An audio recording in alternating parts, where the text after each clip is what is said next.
thing. I don't know. It's weird. All right. Don't know what to say. Neither do I. Spoiler alert, Tom's beautiful voice shows up in the background, so Tom's joining me for Move and Attack. It's just us. Backseat's empty. Just the two of us. And an empty Tim Hortons bag. Yeah. Yeah, it's our shame. That's my jacket. Yeah, there was once a Canadian maple donut in there. And now it's in now here. It's in there. All right, so those of you who are familiar with Move and Attack is that time we take during our road trips to answer some questions from the fans, because these road trips tend to be long. This one, we're on our way to Eternal Games in Detroit, the Detroit area rather. Warren, if you want to be technical. Warren, Michigan. Great store. We've been there a couple times. Love it. Been there many times. Yeah. And this is a charity event for an unfortunate incident where a family has lost a child. So we're doing our part to help support somebody in the HeroClix community. Yeah. So, all right. So without further ado, we're going to start with some questions. We've got a lot going on. We're revisiting some questions that we got earlier that I tried to answer with Amber and Aiden that ended up leading to a lot of ums and ers, because apparently I was the only one in the car who listened to music. To be fair, that may still happen. It's true. It's going to take us a little while to answer those questions. So. Well, yeah. Thankfully, you're on the road with us, I assume. Yeah. You're all in the car in spirit. This car, not your car. Don't be driving and watching this. I don't want to get sued. I don't know if there's going to be that much to see. Fair point. All right. So we're going to start with the first question, which was left by an anonymous user. Can I get some beginner tips on HeroClix, please? Ooh, that's a nice broad question. I like it. I like questions about broads. I mean, honestly, the first step is finding other people to play with you, because this is a hard game to play alone. You need at least a tango partner. So if you're starting alone, find somebody who's going to join you in your initial journey. Now, sometimes those people tend to leave you, but you want to use this relationship you developed to start the game to get yourself into HeroClix, get yourself into tournaments, and then then your group grows, your circle of people grow. So if that second person doesn't want to carry on the trip with you, all right. And then, check on the website, heroclix.com. There's rules there. Or my favorite suggestion is to find one of the starter sets. And timing-wise, this was released the week that, or going into the week that Earth X is about to come out. So hopefully this video is out pretty quickly, and you guys can get your Earth X starter. That's my highline level of it. But Tom, what do you want to? Yeah, I'll go in a slightly different direction, which is just sort of when you're new to the game, how to approach it. For one thing, don't be, like Jason said, you find people to play with, but don't be concerned about going to a local venue and trying to search out a local event. I have found pretty consistently that the HeroClix player base is extremely welcoming and often quite warm. I've had the benefit of being able to travel around and play HeroClix on the road a fair amount. It's on my mind at the moment since I just got back from Texas, where I had a chance to play at a store just north of Fort Worth, or Dallas-Fort Worth, and see some guys that I saw from the Rock World Cup, as well as meet a whole bunch of new guys. And it's such a welcoming community that I think that you really you'll find a lot of like-minded people willing to kind of play with you and help you and have fun with you, even if you don't see them much outside of the venue. But as far as being early to the game of HeroClix, I mean, a few things I would say is that this is not a game that really has a prescribed way of doing it well. A lot of games do, particularly if you come from a lot of board games that are kind of out-of-the-box board games. There are often some major strategies, or everything sort of crystallizes around a few major approaches. And at the very sort of highest level of HeroClix meta, that starts to establish itself, although which archetypes are working change a little bit from time to time. But in the early goings, there really is no right way to play HeroClix. I don't think. I think that so you find what works best for you. Don't be concerned about trying to play lots of different pieces and different combinations. You can build theme teams, but don't feel like you're required to. You can build around sort of Swiss Army strategies, one-man army strategies, horde strategies, etc. But they all have their place, and the idiosyncrasies of how they work will often sort of trigger with you differently. So you may have a lot of fun playing one game and no fun at all playing another game, and a lot of it is the type of team you're playing and the type of team you're playing against. You're not going to have a 100% success rate playing HeroClix as far as enjoyment is concerned, but I think you'll have a net positive one if you play the field and figure out what works best for you. So, like, yeah, the best thing I can say for a new HeroClix player is don't sort of choose a team or choose a style or choose a strategy and try to lock into it and master it. That's not really the joy of HeroClix. The joy of HeroClix is in the massive diversity of the types of teams you can build and types of plays you can have. All right. So the next set of questions comes from our good friend Malcolm Rush out in Japan. He's a player he's a fan of the show, watches regularly, and usually throws large numbers of questions at us that we can't answer. And this is kind of why the show started. So it is to catch up with the Malcolm Rush question. Absolutely, it's the Rush of Malcolm Rush, as it were. So this is on the way there. We got a handful of them that should give us enough time to get to the store, I think, at this point. So or at least at the border. If not, we're gonna have to obviously pause at the border because they don't take too kindly to being recorded. But the first set of questions is talking about entrance themes, and we tried to answer this with Amber, Aiden, and friends, but we had a little bit of trouble from a lot of the guys in the car because a lot of them aren't what you would call music fans. And what better music fan than Mr. Tom Kerr, who is basically made of music. Yes, that's true. So, but the question leads in, we got the WWE around the corner. And of course, when you watch pro wrestling, everybody comes to the ring with an entrance theme. So we have 4 categories with which to pick our characters and their entrance theme, as it were. Is that what we're doing here? That's what we're doing. Okay.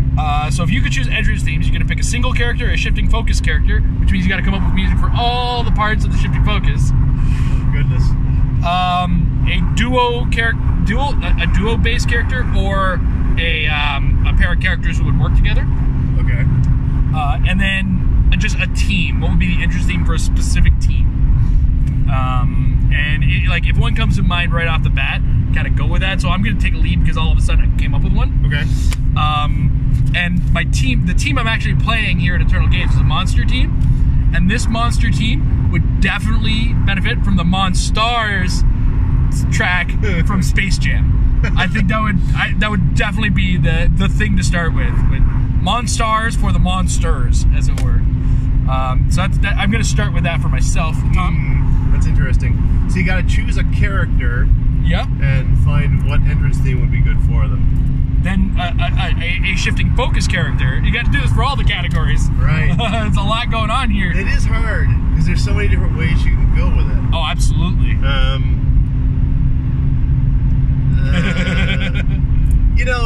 You can go with obvious puns, like "Who let the dogs out" for Lockjaw. Amuses me a great deal. In fact, I like the idea of playing a Lockjaw team and just sitting there while my opponent's figuring out what they want to do and just kind of humming "The dogs out." It would be more appropriate if you had Ace on your team too. Yes.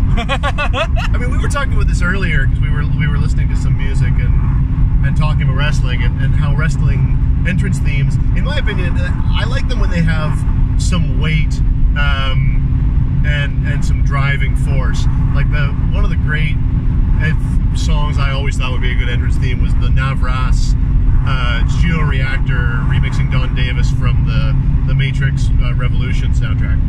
So that's like the big giant number that's playing at the climax of that terrible film. Great music, bad movie. Oh, but what a song! And it starts out with the choir singing and stuff. To me, and then it really gets grinding with the electronica shit. It really feels swooping and orchestral and epic in a way that it seems like that's something that an Asgardian team should be coming out to or something, Oh, I like that. Yeah. Yeah, that's not really answering the question, is it?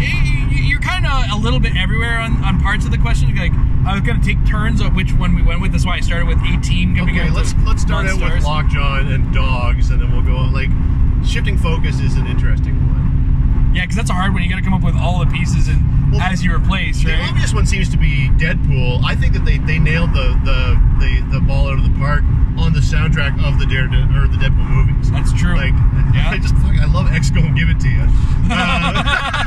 Specifically for the one with the X-Men team ability, that would be great. Yes. But the thing is, that's such an aggressive song. Yeah. We're gonna rock and then we're gonna roll. And To me, that comes across, like, so I think of that more as like the one that can move for free because he's making attacks all the time. That's fair. And he's wherever you try to get away, he's right on top of you.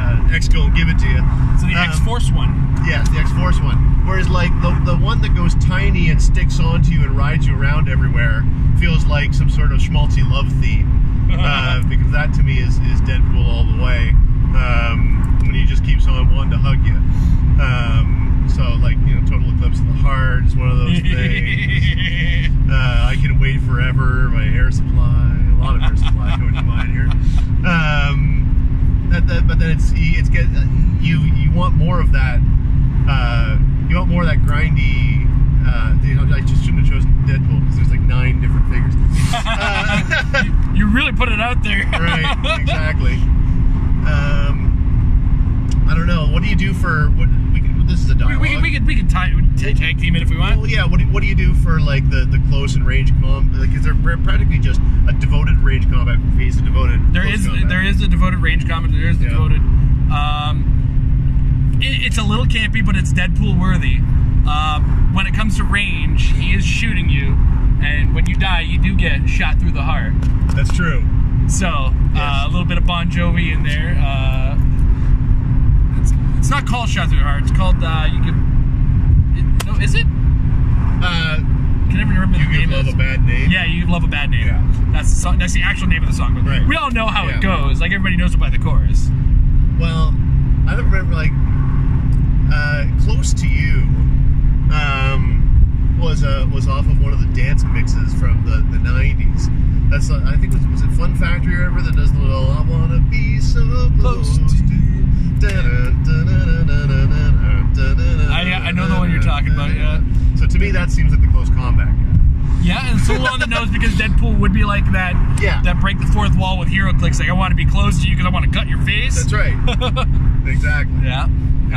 So yeah, we can go with that. But so we got the tiny one. All right, the one in the bathrobe.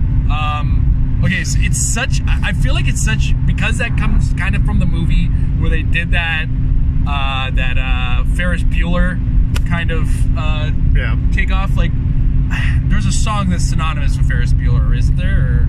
Or am I thinking more of the John Hughes Breakfast Club type stuff? Well, I mean, when I think Ferris Bueller, I think of Donkashane. And that, like, I was thinking of, like, for the bathrobe one, I was thinking something sort of mid-tempoed and jazzy. So Donkashane works for that. So does just about anything of the sort of the easy listening catalog. So there's lots of, like, your Sinatras and stuff like that seem like they would make sense for a dude hanging out in his bathrobe. Yeah, and there's 3 different versions of those. I'm not going to go through all 3. There's the one with the bathrobe that you choose to play on this one. We get that one. But I guess it kind of brings us to the X-Men one, and it's a little on the nose, but I think the 90s X-Men theme just fits for that one. Because that would be something stupid that would come out. I would do Chumbawamba jump something because like he just gets up again every time he gets knocked down. Like, that seems like a given to me. Also a very good option. Like that's what that guy's all about. The Prime. Yeah, the rare Prime. He drinks a whiskey drink. He drinks a lager drink. All right, we got to tag team that one. All right, so let's go with some. We'll save the single figure for a little. Well, you went with Lockjaw for that one. I haven't done one for that one, but I like the Lockjaw call. But duos, a duo base or a character that would work, 2 characters that work together. I'm actually going to grip to an actual wrestling theme for that one. Right. I'm going to go with Jean Grey and Scott Summers. Yep. And I'm going to choose the Mike and Maria Kanellis entrance theme, the greatest love in the world. Because it would just be so appropriate for like 2. You can even use it for like Dazzler and Longshot, any characters that are represented as a romantic relationship, but like a long-term romantic relationship. Like Scott Summers and Jean Grey deserves the greatest love in the world. That's true. That's cute. It's a sweet choice. And people were probably thinking I would have gone with Luke Cage and Iron Fist. Well, yeah, and that's what I was thinking. Like, to me, Luke Cage and Iron Fist would be, again, if we go pro wrestling, like Nakamura's new theme makes me think of that. Oh, yeah. You've got a little bit of, it's not... A little street with the rap and a little bit of Asia with the Nakamura. Yeah, like the violin theme is not maybe specifically Eastern, but certainly it's associated there because of Nakamura. And you've got a little bit of the street with the rap on it and stuff. So in a way, they've already kind of gift wrapped that one for us. Yeah, he's not wrong. Yeah, that's the thing. The duos and working together characters. That was the easy one. They kind of lent itself because there's so much, excuse me, in pro wrestling. I kind of work for that. Right. But if I was a single character is a hard one because there's so many options. Right. And I mean, it's a little too easy to say give the Hulk Braun Strowman's theme. I mean, it works to a certain degree, but I would try to be. I think I want to try to be a little bit more clever. I think I want to go with Carnage because Carnage represents everything crazy. Yeah. I mean, with Carnage, that's one of the rare exceptions to my previously stated to you before we started recording rule of like too aggressive is bad. Like, to me, Carnage makes me think of like Emperor or some other similar like black metal band, because it's just like that genre is so you're combining the really deep guitar distortion with the high pitched scream and stuff.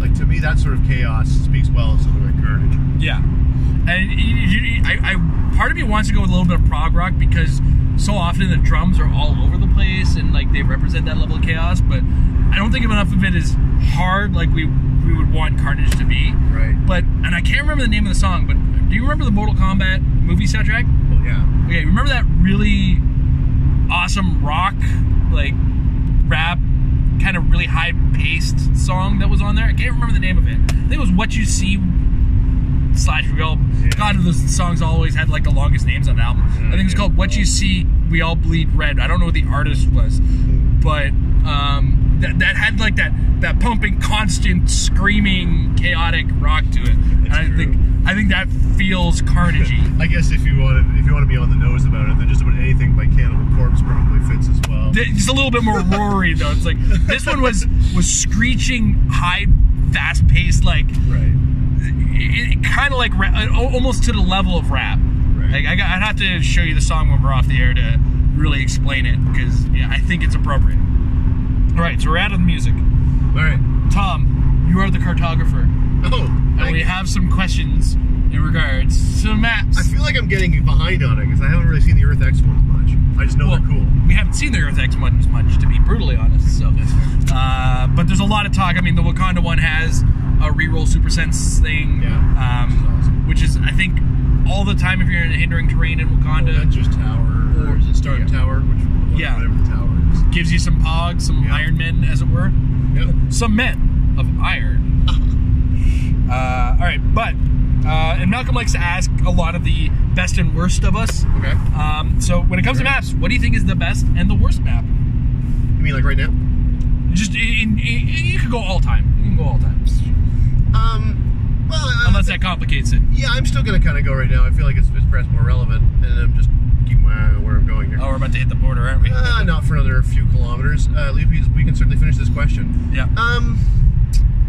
Well, I mean, when it comes to worst, to me, probably the worst map is just any kind of map so generic that I would never really want to play it. I mean, again, if we're kind of thinking about this in the usual sort of meta context, then the worst map is a map that simply doesn't benefit anybody. But to me, that's not really the spirit of worst. Like, a worst map to me is a map that changes the entire game in a way that is wildly disproportionate for a lot of different team types. And the first one that comes to my mind is always the Rock Underground, but I think, honestly, I might go with the Hedge Maze, because the Hedge Maze is as hard to get around as the Underground, if not harder, but at least the Underground has the benefit that everybody is somewhat protected, whereas the Hedge Maze is just your Giants and Colossals are purely boned, and your Flyers can get around so easily, but your Boot Movers just plain old-fashioned can't, and it draws closes out the gap between those who can get it around and those who can't. It kills formations. It makes all your large figures vulnerable. And I get that these are all strategic elements. Like it's nice to have a bit of that.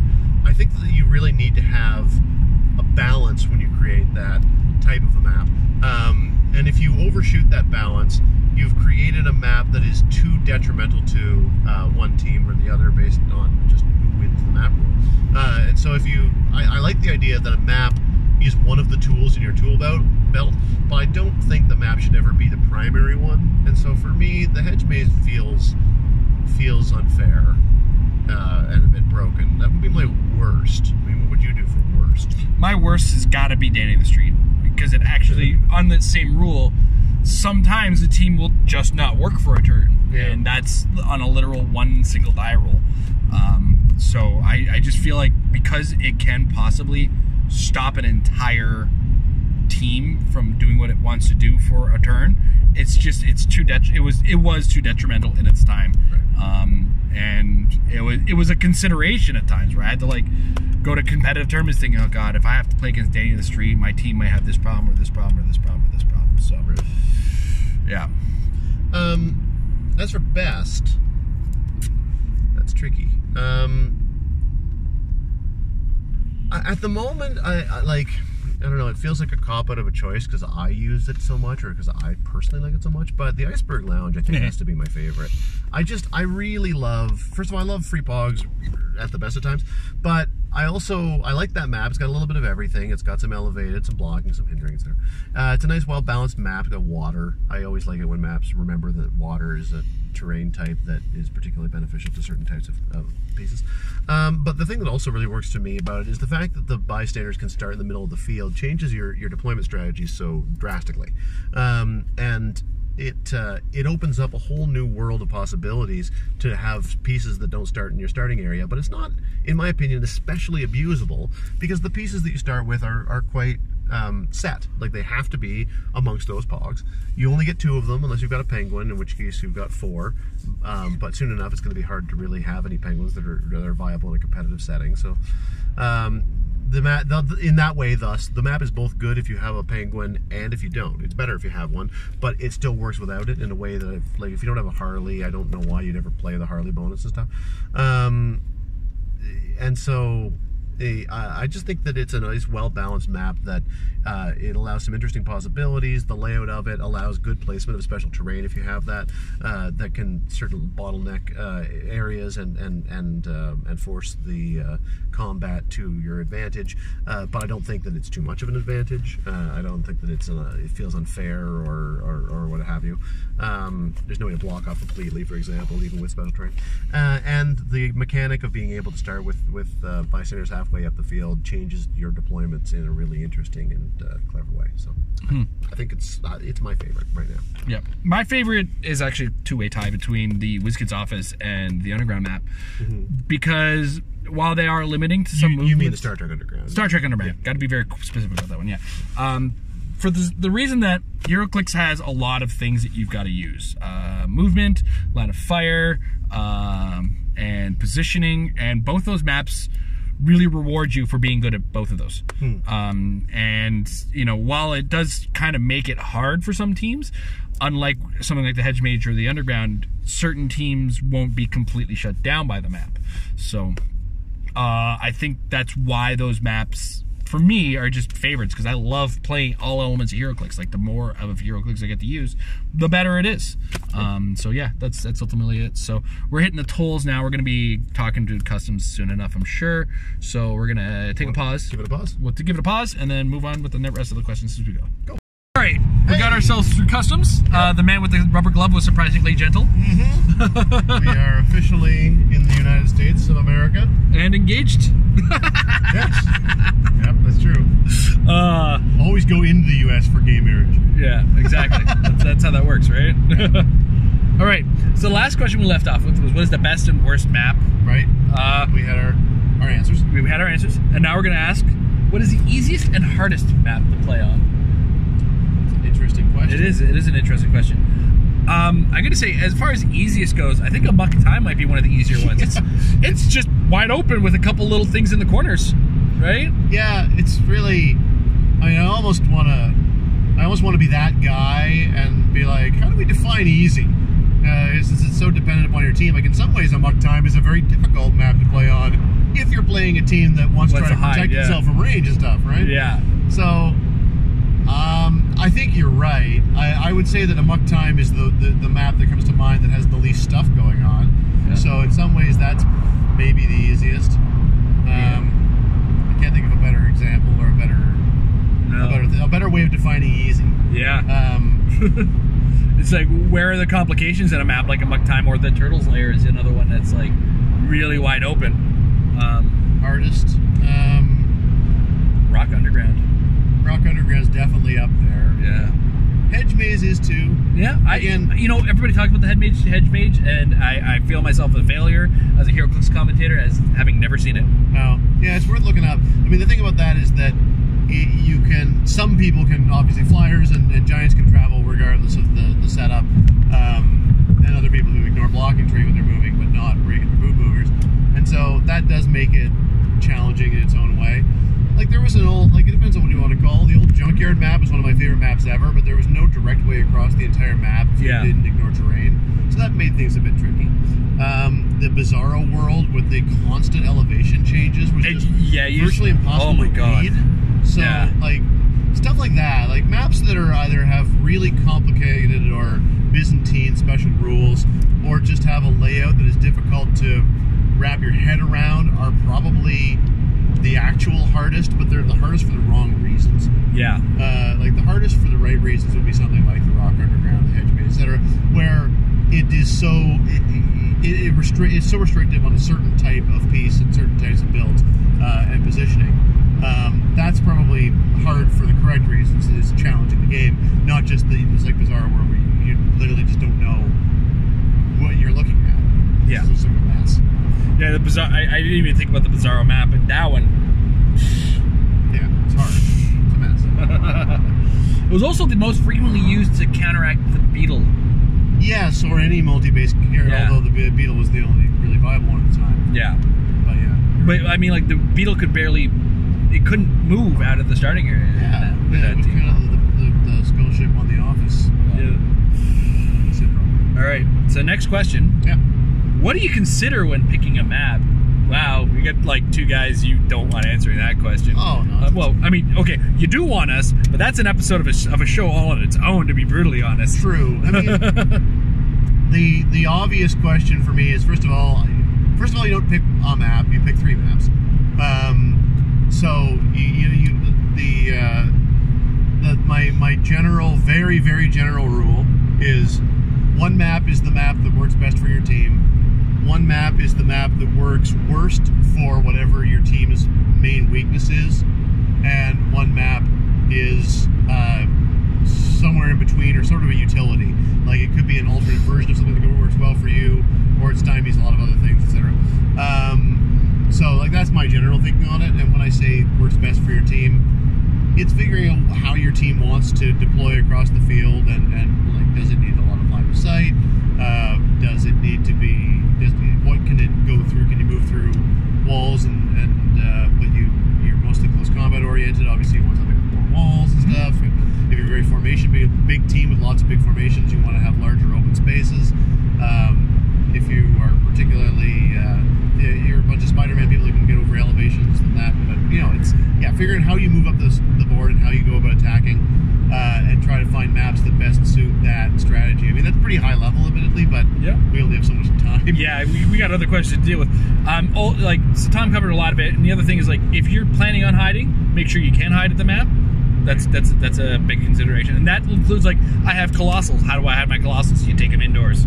Right. And then make sure there's lots of blocking in that indoor map. So. And of course, you got to think about the fact that special terrain is a big thing now. So will an invisible jet stymie your own team? Like, are you on a map that's great until someone puts a boxing ring in the middle of a space where you really want to be, and then suddenly you're boned?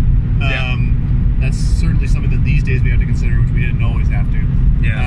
Is not only does the map serve your team well as far as its deployment and the types of things it wants to do, but is it particularly going to be, is your advantage going to be negated by the presence of something that your opponent can place down to I think we should almost do like a whole episode of the Meta Lab on something like that. Yeah, it's a good idea. Yeah. We want to kind of break out a few talking points specifically, so that it's not just rambling. But, yeah.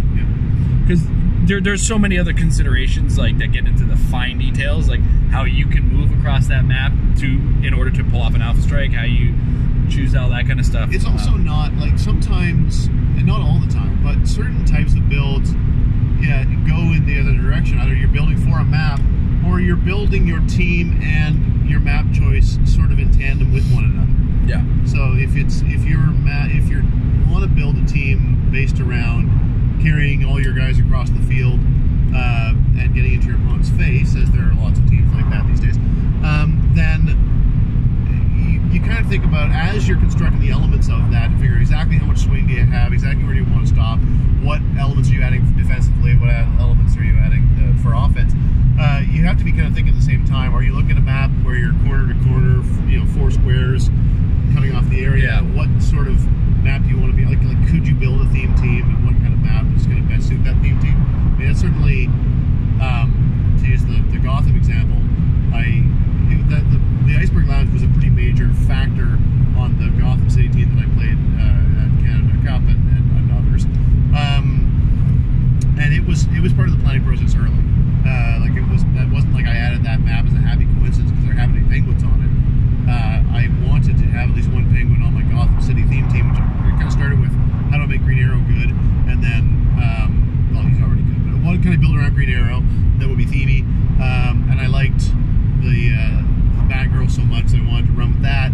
And then I kind of saw the way that the map worked with penguins. I knew the penguins would work with Batgirl, so the whole thing started to kind of work together that way. So it wasn't like I added map at the end of a team build.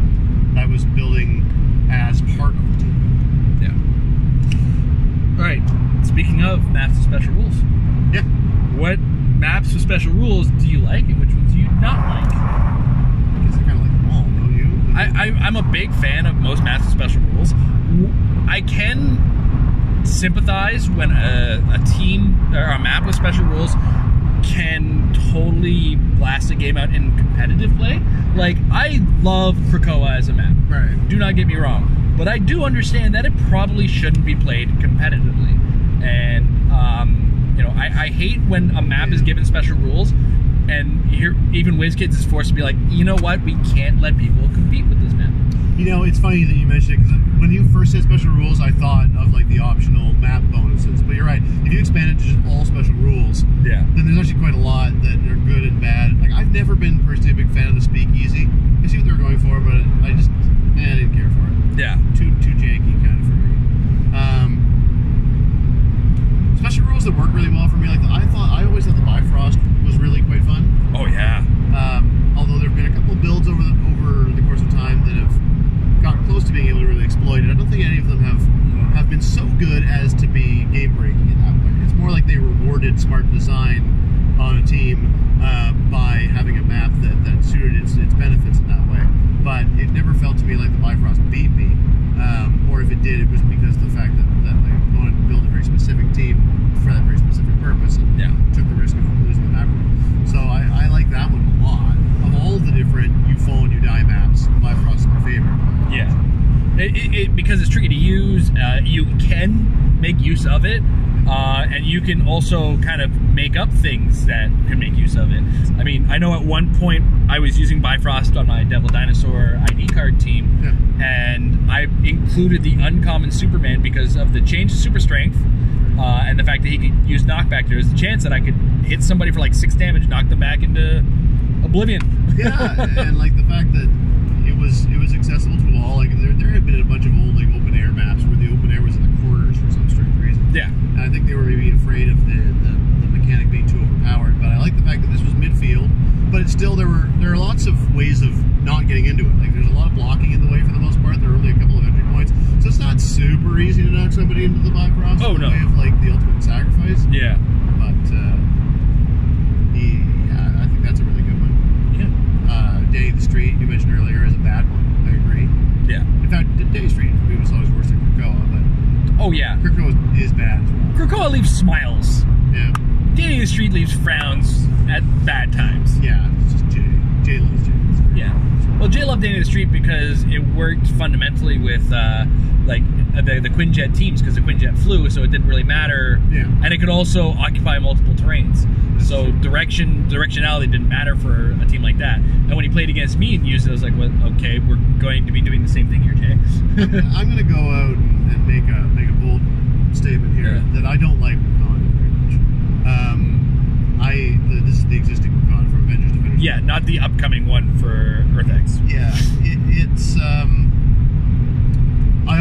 I like the fact that they made it a giant map of predominantly hindering. That would have been fine on its own. Doubling down on the bonus for hindering does make it just feel like a bit too much for me. Yeah, I can see where you're coming from on that one. All right, next question: which rock map should and shouldn't be allowed? I think we've actually kind of definitely been over that. I don't think I think the underground should not be, but that's my own opinion. The hedge maze I have objections to. I would have, like, when it comes down to it, I took a little time to think about that. Yeah, the underground really kind of hit me wrong. And part of it is The Rock wants to make really cool stuff. Yes. But they also don't have the advantage of oversight. And that's, don't get me wrong, the underground is a cool map, but I don't think it was made with the idea of proper game design or HeroClix game design pillars when they were making it. So as for ones that should be included, it's a very long list. Oh yeah. Well, they actually are including them now. Well, yeah, it's an actual list too. Yeah. Yeah, like there are a bunch of them that I think are perfectly acceptable. As for ones I'm excited about, I mean, like maybe that would make more sense to say, because there's so many that are good. All the ones that aren't obnoxious, I'm always happy for more diversity. So I'm always happy for more maps. Ones I'm particularly excited for, I guess, from the rock maps. I have a good example off the top of my head. Now it's got Flashpoint Flood. WizKids just refuses to make a good water map. I don't know why it's such a sticking point to have a map with a lot of water. Very rarely does it get made. We keep getting these pieces that are super good in the water. So, I mean, maybe that's it. They're trying to create balance by making them obnoxiously good in water, but then giving them a few opportunities to be in it. But I think they've overstacked that balance. That's what they were going for. So I'm happy for Flashpoint Flood. Powell Farms, cool, nice balanced thing. I like the Friends Forever one. I was looking at this morning.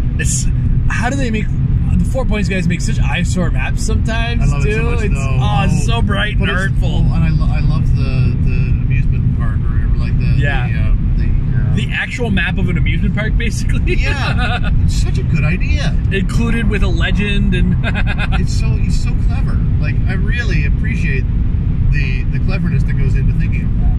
Yeah. So meta. Like, not meta, but like meta. Yeah. All right. So next question. I'm kind of on board with Tom on a lot of these. Like, the only ones we don't want are the hedge maze and the dungeon map, and everything else is mostly fine.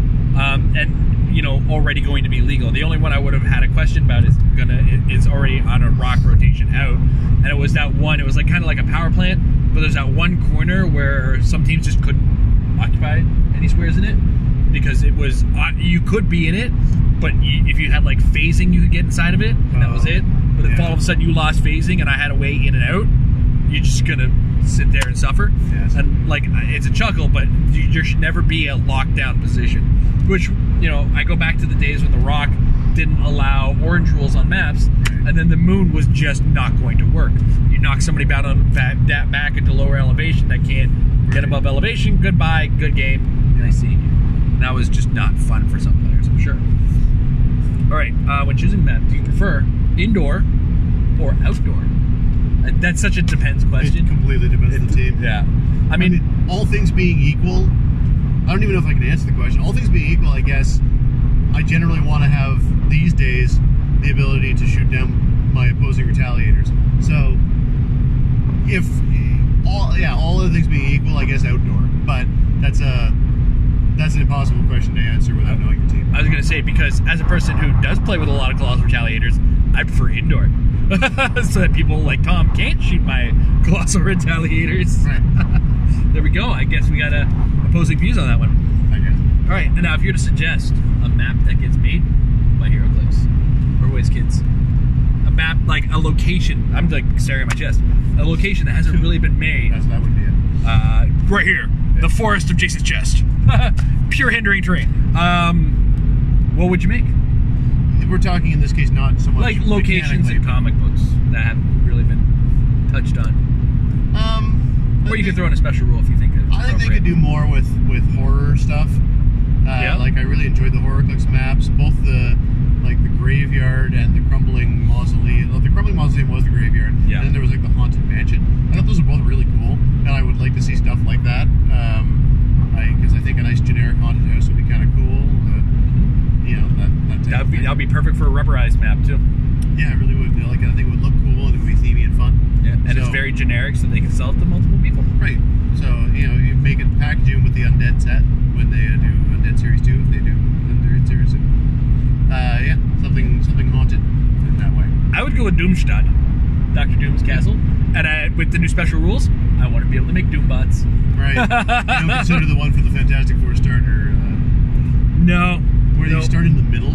Yeah, that one. Don't get me wrong. That was a super neat map, and I loved it. I thought it was awesome.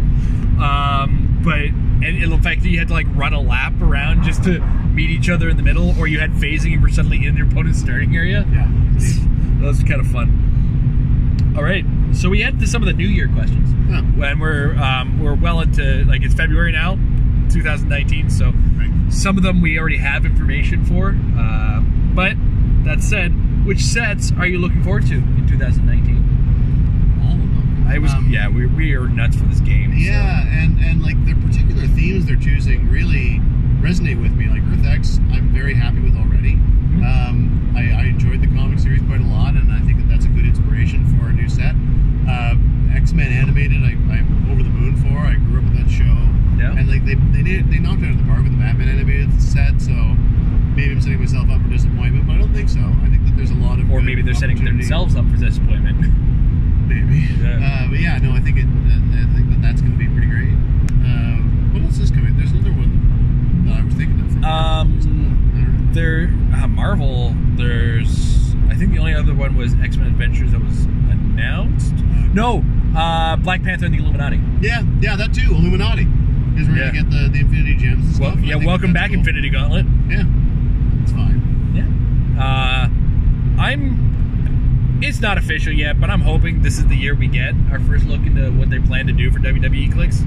True. WWE. True. That would be pretty awesome. That's a wishful thinking at its finest. What I've seen from Rebirth looks so cool. Damian Wayne on that just giant bat thing looks. I don't care how good it is. It just looks brilliant, and that's what I was all about. It's like stuff that looks cool now is really gonna get me hyped up. True. So yeah, that's what I'm kind of hoping for on that one. Daredevil on his hot rod. Well, on his bike. Yeah, Daredevil on his bike, that looked cool, and then you saw what it does. It's like, oh, come on, guys. Why you gotta make everybody angry at something that looks cool? All right, are there any figures you want in the sets that are coming in? So we know Earth X, so we have to step aside from Earth X. Like what that might go in? Yeah. A lot of people have read Planet Hulk. There was a prelude to Planet Hulk, which was the story of how Hulk got shot off into space in the first place. Yeah. And it was a fairly uninspired story, but it did have the Hulk in a spacesuit going to the moon to fight something. It was a Hydra satellite that was actually a SHIELD satellite. Right. Like that? Yeah. Spoiler like alert. 10-year-old story. So a Hulk in a spacesuit would be kind of neat. Yeah. Since it kind of ties in with the Illuminati thing there.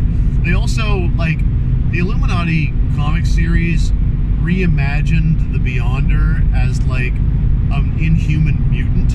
And I don't know whether that was actually what stuck in continuity or whether they retconned that again. I don't really know what the in-universe status of that is. But they did briefly bring the Beyonder back and had him tied in with the Inhumans. So I think some new vision of a Beyonder, and also they set it up as more like a lot of the things he was doing were more illusions as opposed to him actually manipulating the universe at that level. So some kind of Beyonder that maybe has the Inhumans keyword and is based around being powerful but also being an illusionist and having some interesting special powers and stuff in that way. I think that'd be cool. That would be pretty awesome.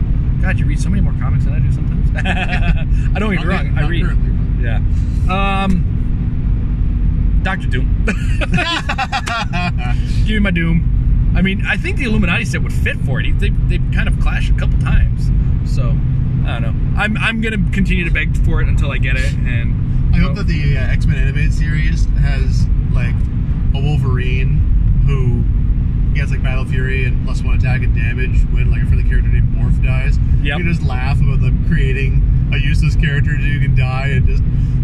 for the sake of the cartoon, Morph! And then just to piss off Wolverine. That was the entire purpose of the character. Funny. Just to give Wolverine another reason to punch silly. Cyclops in the face. Oh, man, there's a lot that I want from the animated series. Now that I think about it, though, like, they could throw in other animated series, kind of like what they did with Batman animated.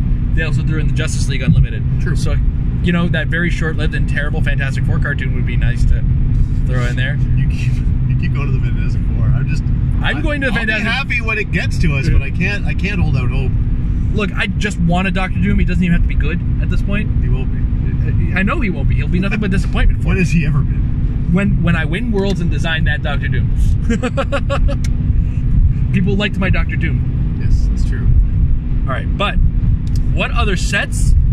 Obviously, we know all the sets are coming out this year, so we can't really do that. But what other con exclusives would you like to see this year? Or what con exclusives would you like to see this year? I know I have a number one that I was kind of hoping we'd get in Secret Wars Battle World, but we saw Dr. Doom. It isn't Dr. Doom, actually. It's God Emperor. It is not God Emperor Doom. In Secret Wars Battle World, I would have wished, Yeah. but it didn't happen, and it would be appropriate for con. But I'll leave Dr. Doom for now, because there's a missed opportunity in our Caveman Avengers, and it is Ghost Rider on a mammoth. That would be your sellable big figure, I think. It would be huge. It would be flaming mammoth. It does make me think of whatever they called it when like the Savage version of Cap was on Devil Dinosaur. Yeah. I think they had a name for that, but that'd be kind of cool. That also, so like they could do a double pack even. Right. Kind of wrap up the Caveman Avengers. We have the Caveman Captain America. We have our Caveman Ghost Rider and a duo pack. There you go, WizKids. This is on you now. Yeah, the funny thing about the con exclusives are, I like it when they have con exclusives that feel like they're giving, like they're like the cherry on top of an existing set that either has come out before or is coming out. So like the Earth X Cap that led the way before we got an actual Earth X set was cool. And I'm trying to think of another example, like Orion adding to the ongoing Kingdom Come. Or Power Woman and same type thing. So like Shadowcat, Age of Apocalypse Shadowcat, adding to the few Age of Apocalypse characters we get every now and then. So more of that type of stuff, like more Age of Apocalypse stuff. I'd really like to see an Abyss from Age of Apocalypse at some point. Oh, that would be so cool. And rather than continue to hold out hope for an Age of Apocalypse set, I think they could do it that way. Yeah. Because I think at this point, Age of Apocalypse is only going to get tied into other X-Men sets. Right. And so if we know that we've got Illuminati coming, then we can get I'm trying to think of an example here. Oh my god, I've already figured out the holiday figure for that year. Oh. Santa Claus with the Infinity Gauntlet. Everything with Infinity Gauntlet. I mean, well, you could do that. Like, didn't Reed have the Infinity Gauntlet at one point I think it kind of passed through all the characters. Like at one point, Captain America was holding it, Reed Richards was holding it. I feel like that could even be the chase set of the Illuminati set, with the exception of Black Panther. Every single Illuminati member holding or wearing the gauntlet. That's very likely. Yeah. Maybe that's where we get the relics too. Imagine they put them all in chase slot. Oh god, there'd be a riot. People are already angry that Venom's a super rare. It's only because it's a ubiquitous piece now. Yeah. All right, this one's going to be a little bit more difficult, these next two questions. Okay. The first one is, do you have any advice for WizKids with Rock to make HeroClix better? Okay, I do have one for WizKids, but they've already kind of solved it, but still need to do a little bit more work, I think, towards it. The Earth X bystander tokens, the Iron Men. I love that. They're on the back of the action token. Love that. Love it. But make sure you cover all the bases when you do that, right? So, like, if there is... I don't think Earth X has anything beyond, really, the Iron Man. Oh, no. They have all the hired flunkies. Yes. Right? Maybe give us, in this situation, 2 sets of action, like a Spider-Man focused one, as well as your Earth X focused one. So Spider-Man has the hired flunkies on the other side, just on all 6 of the tokens, I think. But they're on the right route with this one. So I don't want to say harp on them and say, give us more access to bystander tokens that we can get our hands on. but we would like some bystander tokens in general that just represent how much they're using them as a mechanic. And you and me are guilty of being like the biggest lovers of the idea. Right. So I don't know. That's my big one to WizKids. As far as The Rock, I mean, they're still early in their relationship with WizKids, so at this point, any relationship or any issues I have with that, they've already kind of addressed. Like, my thing would be get along with WizKids and do some work with them. Thanks, guys. Good job. Yeah, like, it's fun. I don't really have a great answer for the question. I feel like a lot of things I'd like WizKids to be doing, they are. Like, I like the fact that we get more and more sets now that have a combination of known elements in them. Shifting focus doesn't need to be the specific purview of any given set or any given theme. It's nice to give us a shifting focus every now and again. I would love it if every set had a shifting focus or two. Your Fs are so soft, by the way. My Fs? Your Fs are so soft. Oh. It sounds like you're saying something. Carry on. Oh, sorry. Fair enough. This morning, I guess. It's all good. We're a little tired from the road. Oof. Are we ever? Yeah. Well, and I had a pretty rocky trip home from my work getaway. But yeah. Dwell on that. To get out of the way I just want to highlight it right now so that when people are making the comments about it, they know that I noticed. Like, I like the fact, and then we get special objects in the boosters more often now for new sets. They recently introduced the the backwards fist. What's that? Autonomous. Autonomous. It'd be nice to get a few of those. We have POG generators now pretty consistently in new sets. There's the idea of certain sort of character archetypes and gameplay elements, rather than having a set devoted to them specifically, having them spread across every set in small measure. A few more special objects come with this one. Another shifting focus or two in this one.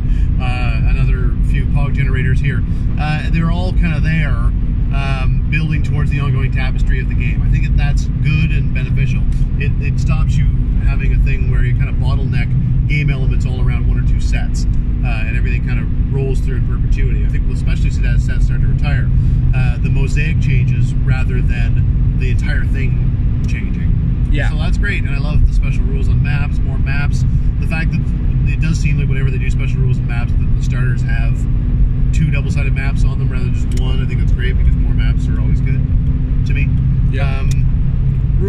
For The Rock, I mean, this is, like you said, it's the beginning of their relationship with WizKids. We don't really know what the distinction is. I guess my only thing I would hope for is that it becomes clear what the distinction is. To me, The Rock feels like it's kind of like the Elite Tournament series, as far as the ongoing tournament series, in conjunction with WizKids, that still runs kind of the World Championship and runs the Nationals, but doesn't really get more granular than that.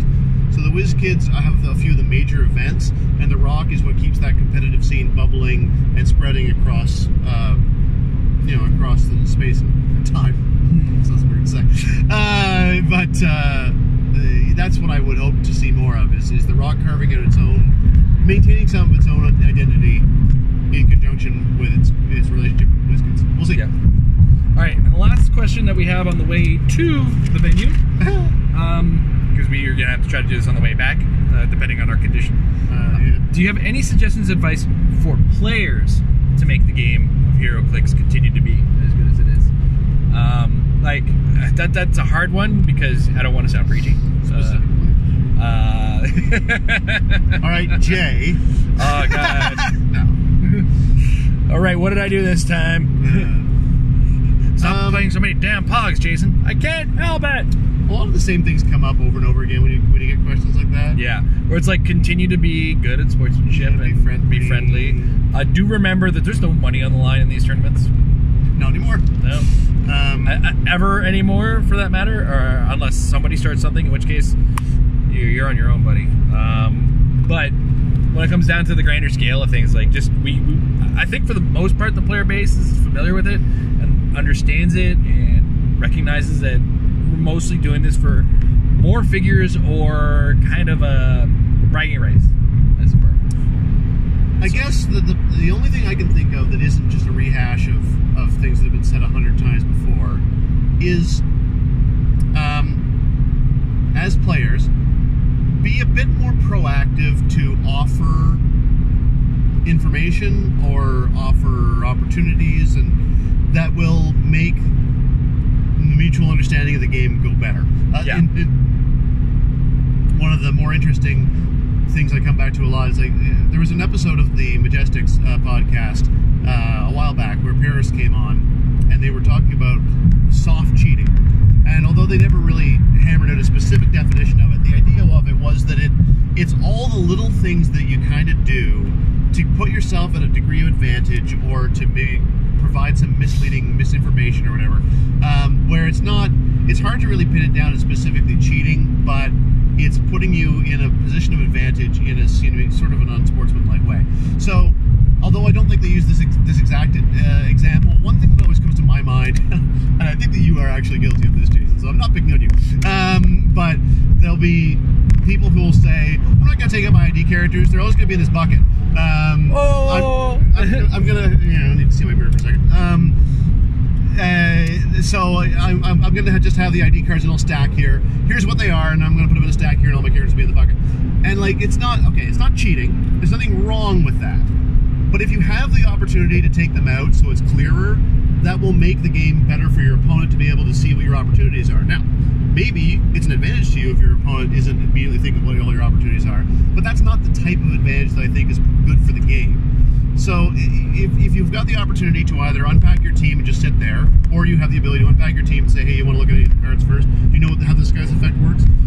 These are my sidelines. Like, volunteer the information rather than just waiting for it to be given to you, and try to do what you can to make things clear on the board. It's not. These aren't hard and fast rules. I'm not saying you're a bad player if you're putting me on the defensive here. That was my concern, because I'm not meant to throw anybody under the bus. There's probably things that I don't do as well as I could be too in this spirit. Like, there's probably lots of times where I haven't volunteered information about my pieces, but it's something that I know I want to work on. Yeah. Because it becomes a better gameplay environment if you start to establish those things early on, so that once you're playing the game, you're just playing the game instead of constantly trying to inform yourself of the things that you need to know in the middle of it. Yeah. Okay. Now, Tom kind of misunderstands my bucket thing. Here we go with the defense of the bucket. Defense of the bucket. The bucket is usually the sideline characters I don't plan on using in the game. Well, yeah, that's fine. They're not in the game. Yeah, exactly. Right? So, yeah, and that's not an example of what I mean. But there are lots of people who don't take them out, or who say, this has happened a lot. They're playing Unimind. Yeah. Their three Avengers are, say, Thanos, Makari, and Cersei, sure. Okay, so you've got two options. You can put them on their starting click and put them next to the board, or you can have them in a bucket. The bucket doesn't help me to know what powers you can choose, and that's going to affect my thoughts. So unless I have all those Eternals memorized, which I don't, then I have to either ask to see them, or just sort of trust you somehow. Assume that you're choosing things you really can, or assume that that maybe you've got so if I'm not sure if you've got an option for hypersonic, then I'm just like, well, I think I seem to recall Makari having hypersonic, but if I don't know that, then I guess I just assume you can pick anything. Yeah. Like the game would be better and richer if you would take the Eternals out and have them sitting there. Yeah. It's like little things like if you don't have the time or resources to print out pogs for all the pog characters you've got, that's fine. No problem at all. Yeah. Not everyone has the ability to do that. But just have the card open next to the board. Yeah. So I know the Walking Wood stats. Don't have it in a stack with all your other cards and a poker chip out there and say, that's my Walking Wood.